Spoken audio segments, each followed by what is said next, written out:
Un equip de televisió espanyola és durant els propers dies a l'Escala per enregistrar el reportatge que s'emetrà el proper 12 de setembre amb motiu del sorteo viajero de Loteria Nacional que es farà en directe des de la Punta. La peça, d'uns 4 minuts, recollirà un resum del més destacat de la societat, la història i la cultura de l'Escala.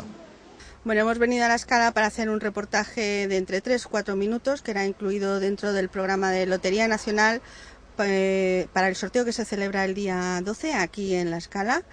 Y el reportaje llevará planos sobre la salazón de la anchoa, que es un producto muy típico de esta localidad, sobre las playas y todo el ambiente turístico que tiene la Escala y sobre todo también sobre las ruïnes tan importantes de Ampúria. Per fer el reportatge s'ha desplaçat a casa nostra un equip tècnic important amb personal de Madrid i també de la seu de Televisió Espanyola a Catalunya. Durant uns dies recolliran tota la informació necessària, que més tard serà editada als estudis de Televisió Espanyola a Madrid. L'equip també programa el muntatge complex de l'emissió que es farà en directe. Para realizar estos reportajes somos un equipo multidisciplinar en el que intervienen tanto un guionista, un productor, un operador de cámara, un operador de sonido y un realizador. El proceso de elaboración de estos reportajes es grabar primero las imágenes y luego ya en Madrid se editan y posteriormente se emiten durante el sorteo. La importància d'un sorteig d'aquestes característiques i la promoció que representa també es pot veure a internet, on, per exemple, un anònim des de Múrcia desitja sort a l'Escala. Os voy a presentar una cosa que a todos nos va a gustar. Anchoas de la Escala.